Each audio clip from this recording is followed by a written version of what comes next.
ছাত্র জনতার আন্দোলনে হতাহতের ঘটনায় ঢালাও মামলায় শঙ্কিত আশুলিয়ার স্থানীয়রা।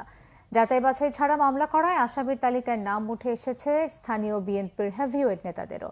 এতে ব্যাপক চাঞ্চল্য ও নানান সমালোচনা এলাকা জুড়ে। আশুলিয়া প্রতিনিধি শেফালী মিতুর রিপোর্ট। ছাত্র জনতার আন্দোলনে জুলাই আগস্ট তুলনামূলক বেশি উত্তাল ছিল আশুলিয়া। এতে হতাহত হন অনেকে। আন্দোলনে হতাহতের ঘটনায় মামলা হচ্ছে অহরহ। একাধিক হত্যা মামলায় আসামি করা হয়েছে বিএনপি নেতাদেরও। ষড়যন্ত্রমূলকভাবে এসব মামলা করা হচ্ছে বলে দাবি তাদের। মামলা প্রত্যাহার এবং হয়রানি বন্ধে যথাযথ ব্যবস্থা নেওয়ার আহ্বান বিএনপি নেতাদের। আমি বিগত এই বিএনপির আমলে এই 16 বছরে 36টা মামলার আসামি। বৈষম্য বিরোধী ছাত্র আন্দোলনের সময় এই যে জুলাই মাসে যে মামলা হয়েছে সেখানেও আশুলিয়া এবং সাভার মিলা 5টা মামলার আসামি। এখন আবার আমি এই সরকারের আমলে আইসা 2টা মামলার আসামি।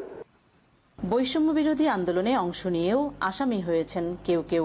রাজনীতির সাথে যুক্ত না হয়েও রেহাই মেলেনি কারো কারো। এ নিয়ে দুশ্চিন্তায় তারা।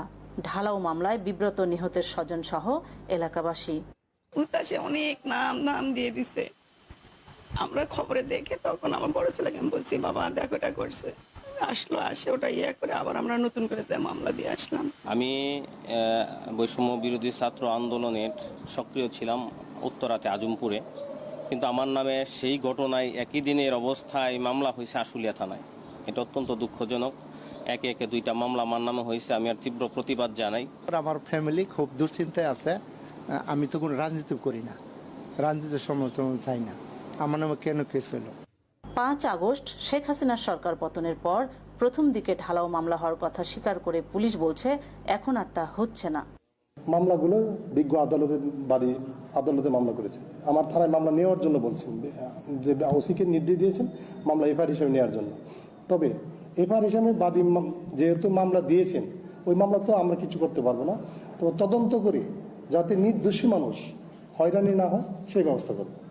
দোষীদের শাস্তি নিশ্চিত করা এবং নিরপরাধীদের হয়রানি বন্ধে তদন্ত করে মামলা নেওয়ার দাবি এলাকাবাসীর। শেফালী মিতু, বাংলা ভিশন, আশুলিয়া।